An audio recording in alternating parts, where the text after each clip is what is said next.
Welcome to the Common Sense Investing, or CSI show, with Victor McClure and Guy Allard from McClure Capital Wealth Management Companies. Victor and Guy will use their combined 60-plus years of experience to answer your financial questions with their own brand of plain-spoken language and hard-hitting style. Welcome to the Common Sense Investing Show. I'm Victor McClure.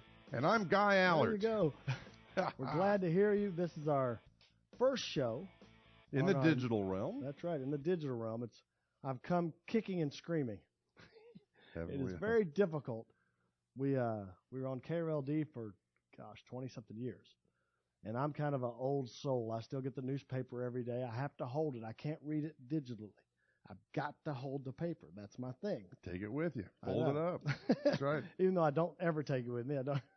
That's when it used to be. Hey, I got an article here. Now you go online and get the article, right? Yep. So it's really difficult for me, but we're trying to move into the 21st century. We're on YouTube, SoundCloud, podcast.com, and podcast is plural, podcast.com, and our website. Remember, ilovemyretirement.com. You can reach us through McClureCapital.com. So there's a lot of different ways to reach us. Plus, you can see past shows. And if you're here, if you're listening, we assume that you got our email. Right. And thanks for following. If you have any questions still, feel free to email us, and we'll be happy to cover your topics and your questions. Right. And if you have friends that want to listen to the show, because we're calling all the people that have called us before and they're in our database, feel free to call us and give us their email address.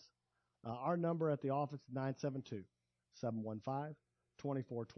Again, 972-715-2424. That always goes to a machine because we get a lot of calls on the weekends. If you ever want to call our office number, it's 972-960-8700. Again, 972-960-8700. We're here at the Star with the Dallas Cowboys. Hopefully, we're starting another winning year. I've been 20 years without a Super Bowl, so I'm a little... better work on that defense, don't you think? Our corners look a little soft. I'm a little worried. Just saying. I know. I used to draw pictures of the Dallas Cowboys in the first grade, and then I've got Roger Staubach's autograph. Of course, I lost it when I was a kid. It's when somebody jumped him in the locker room. I think it was a backup quarterback. This is in the early 70s, maybe. Really? And I was waiting outside the training camp over there by LBJ and Forest or whatever. The old training camp was just 10 buildings where they worked out outside. Right. There was just weights and everything outside with a little tin cover. The walls are made of tin. Things have changed. If you come to the Star now, it's a $1.5 billion practice facility. Yep. Remember, the stadium cost $1 billion, which is the most anybody's ever paid. Now they've paid it for a practice facility. Now it's got other things. It's got office buildings and retail shops and all this stuff. And most of them are going to open. So you come see us, you can actually spend a lot of time. They got a new sculpture out there that's some famous artist. Don't ask me about art. I'm from East Texas. A lasso on a wall. Oh, that's art, right? It looks good. Remember, if you ever have any financial questions and you'd like to take advantage of our no-cost, no-obligation retirement plan, stress test, and Social Security optimizer. And I would add, a lot of people, we get a lot of calls.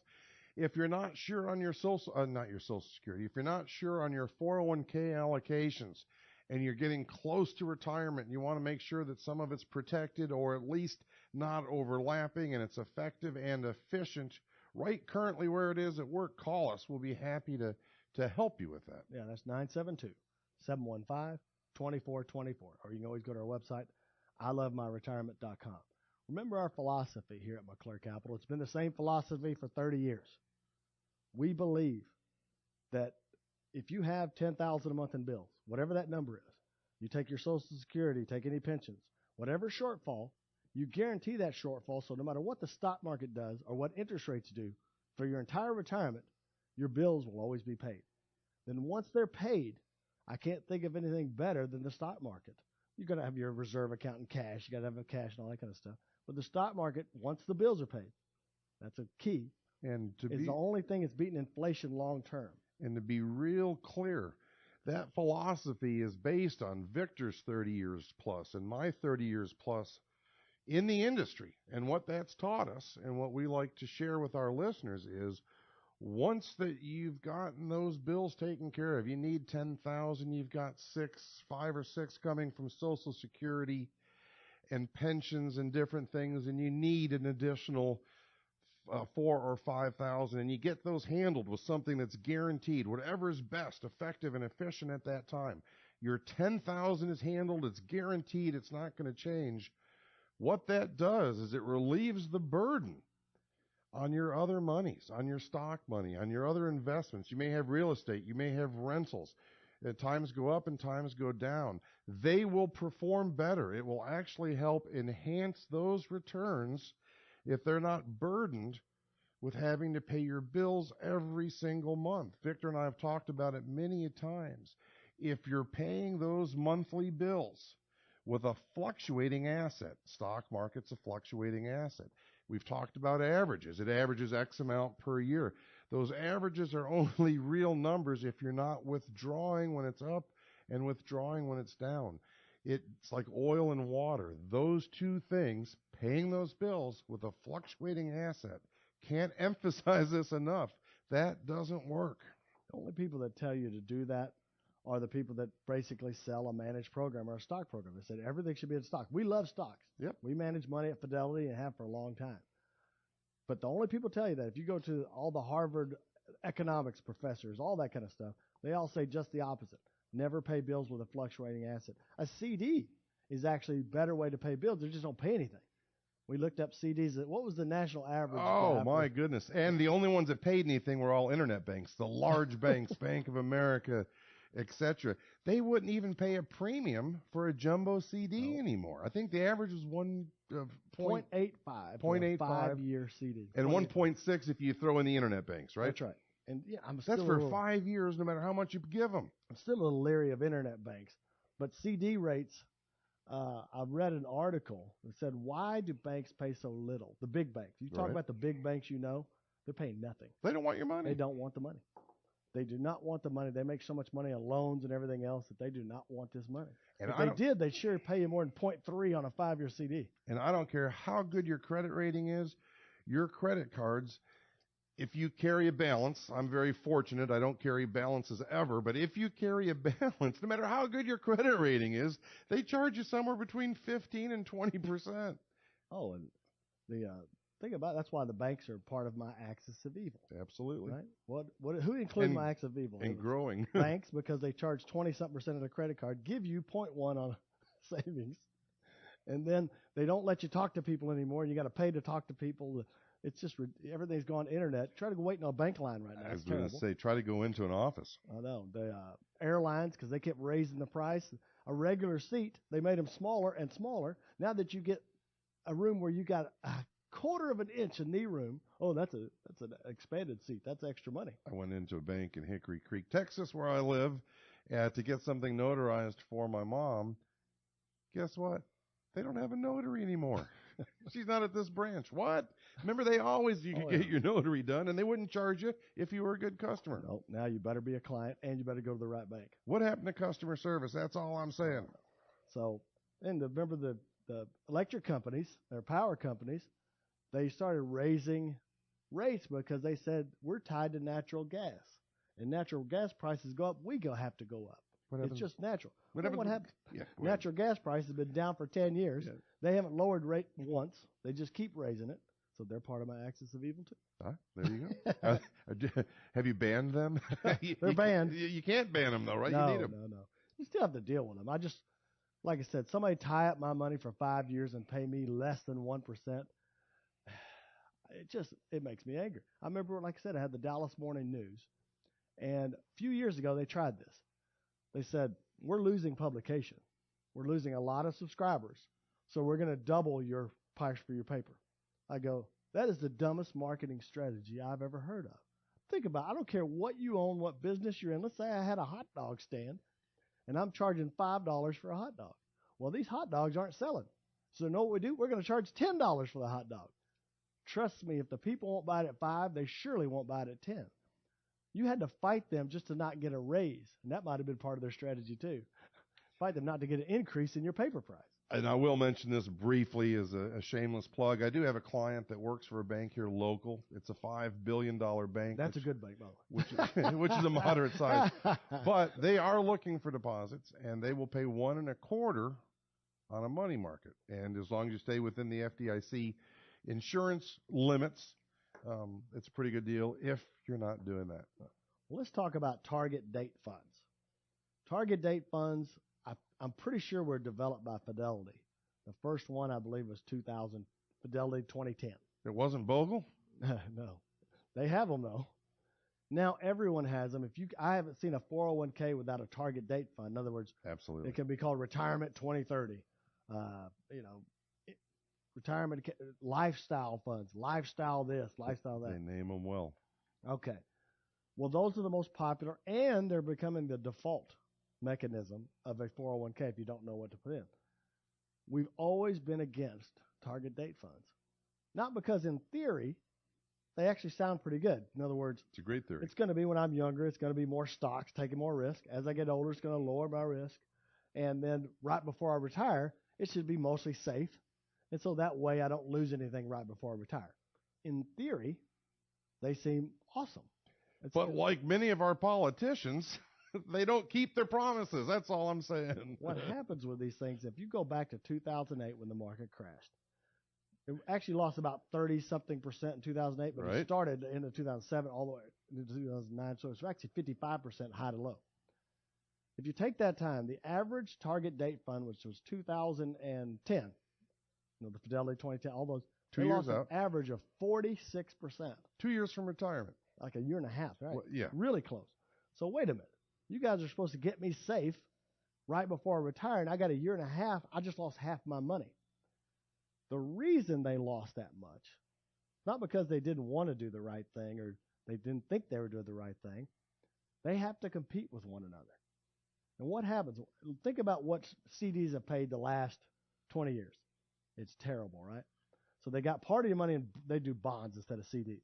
But the yields on bonds right now are terrible. And so if they did a 50-50 portfolio and they made, say, 10% on the bonds and made 10% on the stocks at 2%, they only made 6% across, plus they got fees in there. And some of these target date funds have extra fees. It's like a fund of funds. So you got a fee for the fund and then the other one of the funds they're in. So the fees can get exorbitant in those. Well, think about when you shop for anything, a TV, a car, or a house, you want the best deal. You're looking for something that's priced low.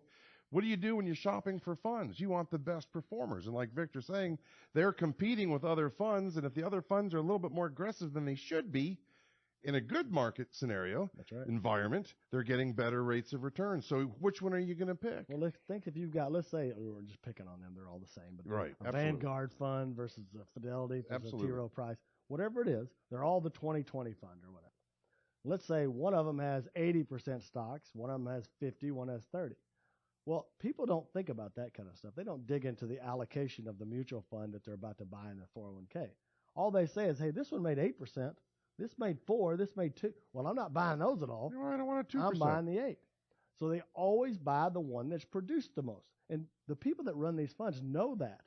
So what happens is they have to be too much stocks at all times. Unless fixed income was paying more. Right. Yeah, if we're getting 7% CDs, they would balance it back out. So in theory, it makes a lot of sense to have something on autopilot. But in real world, the practical world, they've always have too much equities. I don't want to be within a year to retirement and something loses almost 50%. And that's exactly what they lost the last time the market crashed. And so if they didn't have to compete with one another, even with 401ks, what happens is a 401k package goes to a company. And if they see these target date funds, why are we using these? These other ones made a lot more. So even the employers looking at target date funds will try to get the ones that make the most. And that's natural. I want the one that's returned the best. The problem is when they return the best, they have the most risk. They have more money in equities versus fixed income. Because what happens is the interest rates have started coming up a little bit. They weren't paying us much anyway. So an average bond fund hasn't made anything this year. When normally they were making a little bit, right? They haven't made anything. And so that part of that portfolio is flat. The other part's steady. So the more I've got of the equity side, the better the fund is going to look. So in a capitalistic world where people are competing, that's why target date funds cannot be recommended by us until they got into a world that they weren't competing, which is impossible, right? And quite frankly, then they might be okay. You know, we always talk about being effective and efficient with our clients' money and just reallocate. What do? Well, we try to reallocate their funds so it gets them the least amount of risk, least amount of fees. What is the best target date fund?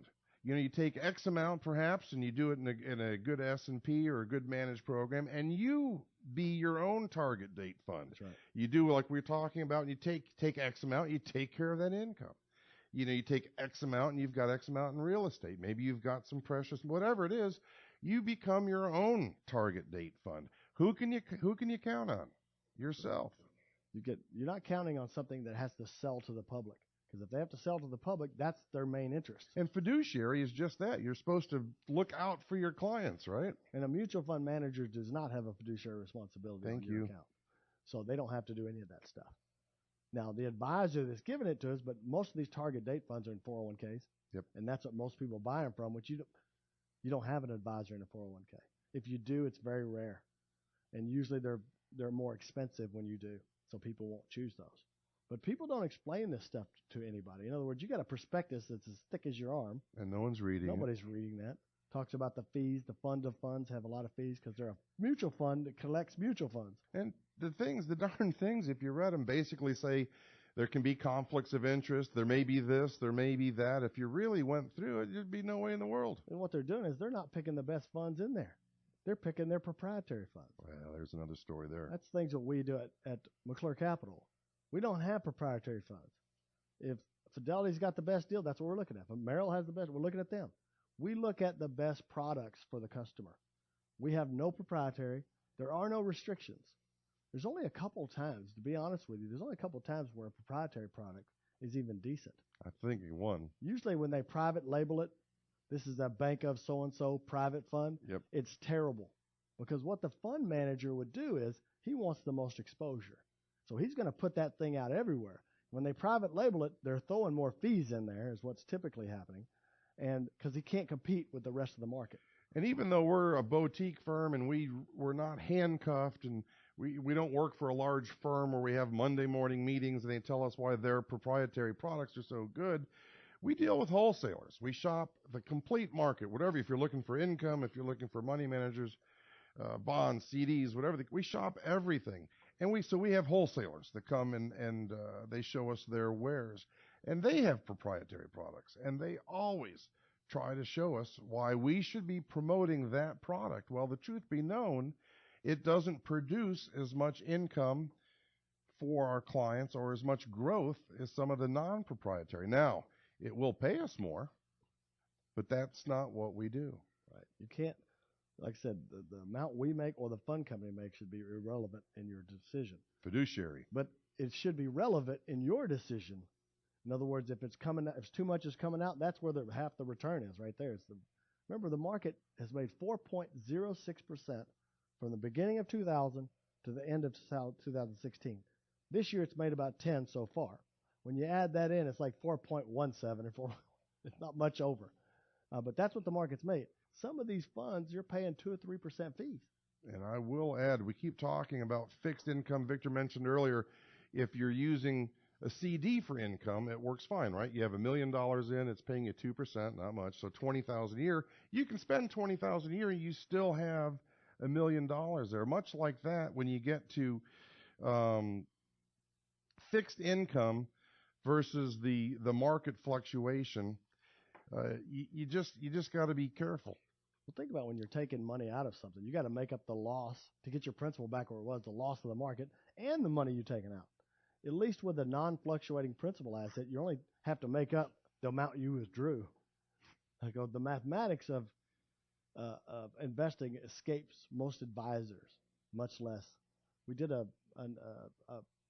equation on the radio show a couple weeks ago.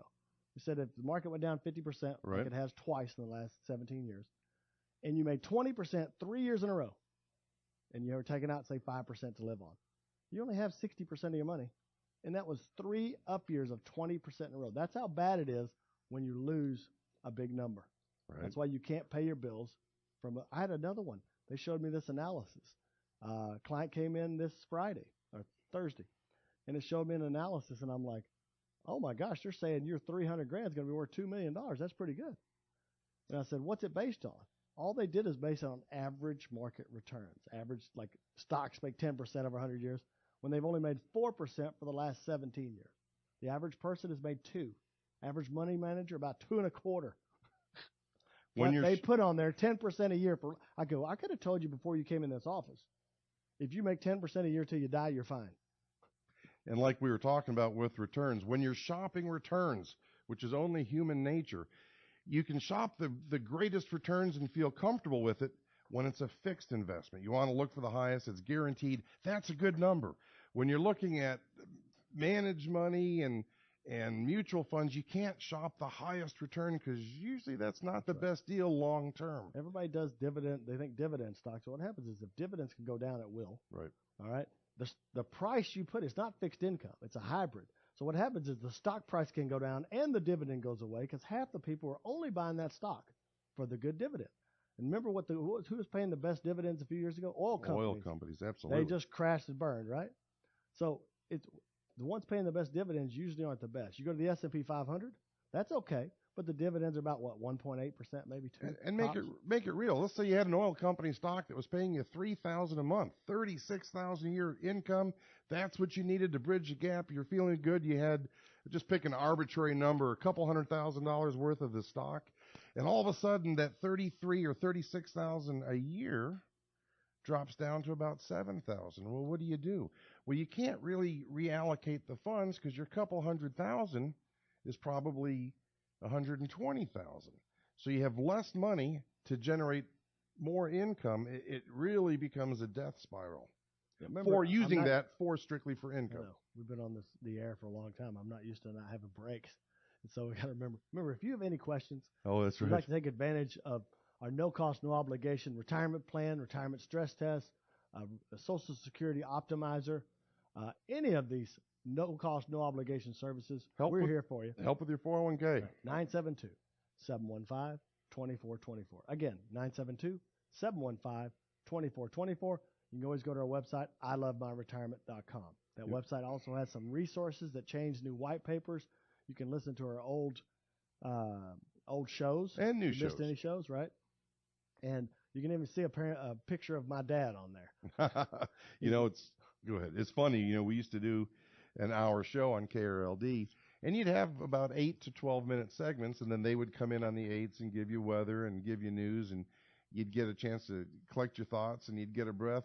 It's a little different now going straight 30, isn't it? An hour show is, 35 minutes or something? I think the net is, yeah.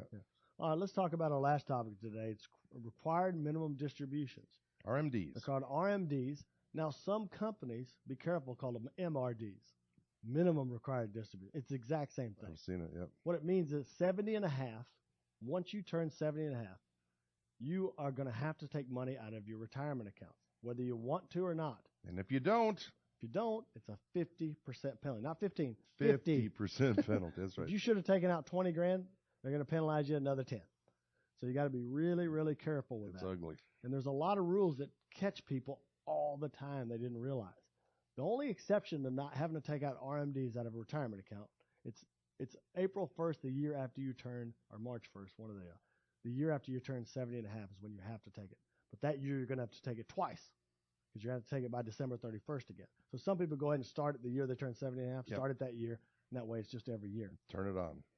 That is the main reason why you have a 401k, IRA. You can't keep that money together because they're going to make you spend it down over the years as much as they possibly can. The government's job, if they do it perfectly, the day you die, they got their last payment out of that thing because that's why they get the most taxes.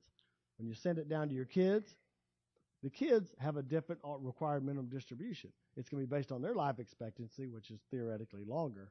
So the payment goes down. So it takes them centuries almost to get there if it keeps getting passed down. That's so right. They want to increase and ramp it up. And there's one quasi way to avoid that. It's obviously if you convert it to a Roth where RMDs are not required, but don't fall into the marketing trap where they just want to, no matter what you've got, they want to convert it to a Roth. If you're in the same tax bracket, the high bracket, when you're working, and you'll be in that same tax bracket because of income in retirement, then more often than not, yes, it will make sense, and you can have tax-free income. You don't have the RMDs, and there's some neat things that we can do for you. We do that a lot for our clients. But everybody doesn't fit into that. Yeah, there's one more unique kind of challenge. Let's say a person's going to inherit some money, Right. and they're actually going to have more in retirement income than they would in regular working income. Then a Roth might make sense in that too. But most of the time, Right. for 90% of people I've talked to in 30 years, is if you're making $100,000 now, $200,000, whatever, you're not going to be making that much in retirement. So it's better to do a regular IRA, regular 401k. Now, if you come see us, you might be. I'm just saying. All right. So here's one of the three common mistakes with required minimum distributions. People confuse transfers with direct rollovers. When you do a transfer, you can do an IRA to IRA transfer all day long. There's no limit. Custodian to custodian. Right. When you do a rollover, it's once per year. And if you can't do one rollover, you can't do any of your other accounts. So you got to be really careful. And you have 60 days once you've taken possession of that money to place it. That's a regular rollover. I'm talking about a direct rollover. It goes from the company to an IRA. Right. See, if you're over 70 and that happens, sometimes they have to take taxes out before they send it. Or they take it, not taxes, 20% mandatory. I'm not talking about the taxes. It's the RMDs.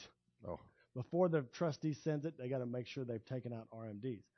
Trustee to trustee, they don't. If it's IRA to IRA, they do. So people don't realize when you're doing a 401k, sometimes you have to do that. Remember, you can combine that. We'll talk about that. That's one of the other ones. But the combined RMD, you can combine how much you have to take out. Let's say you got 4 IRAs. They total $1 million total. And you're supposed to take out, say, $20,000 from it, whatever. It's about 3.5% to start for a normal 70-year-old, 3.7, something like that. So let's say you take out $37,000. We'll use that. Right. Well, you can take it all out of one. Let's say you got one that's $250. Take it all out of that. A big mistake people make is combining the wrong ones. If you have several different accounts. That's right. You cannot combine your IRA with your wife's IRA. That's a separate required minimum distribution that has to be taken out. You can't, if you have a 401k and an IRA. That's right, and an IRA, say a 403b right. and an IRA, right. They have to be separate RMDs. Every one of them has to be separate. Money has to come out of that right. specific account. They have to be calculated separately. You cannot aggregate. It's actually almost all times you can't aggregate required minimum distributions except for IRAs. Individual IRAs together can. Everything else cannot. So you got to be very careful because you don't want to pay a 50% penalty on anything. Here's another one that happens a lot, that we see a lot, is people forget how to calculate the required minimum distribution when they inherit an IRA. If you inherit an IRA, remember we talked about it earlier. It's a different table. It's a different table. Typically, you're inheriting an IRA and you're younger than the person that deceased. Typically. And so they'll take a chart like they did when they were taking RMDs. The chart only works once in an inherited IRA. Only once. When you're doing your normal RMD, you can look at the chart every year. It takes a different factor. It'd be like, a 27, which you divide it by 27, the amount of money, that's how much you get. That's why the inverse of doing that is like 3.5%, 3.7, and going up every year as you get older. But with a inherited IRA, you have to take your chart. Let's say you're 50 years old, or say 45 years old, and you have an inherited IRA.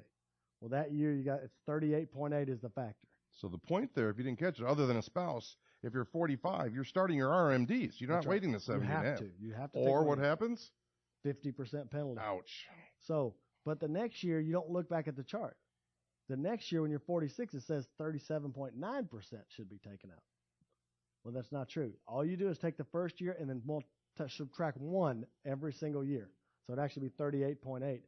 Doesn't seem like much, 0.1 difference, important. But it makes a huge difference over time. So you could get in a real pickle with RMDs. Well, that's our show, folks. I want to thank everybody for listening to our new show and our new format. Remember, we're on SoundCloud, YouTube, podcast.com, and our website, I Love My Retirement. If you have any financial questions, don't hesitate to call our hotline, 972-715-2424. I'm Victor McClure for Guy Allert. We always appreciate your time. The preceding show is paid for by McClure Capital and is for informational purposes only and not a solicitation or representation of any particular investment product or service. Any views and opinions do not constitute financial, legal, or tax advice. Consult with your appropriate professionals before making any investment or savings decisions. Always consider your risk tolerance, time horizon, and objectives in making any financial decisions. There is never any guarantee of future success or performance.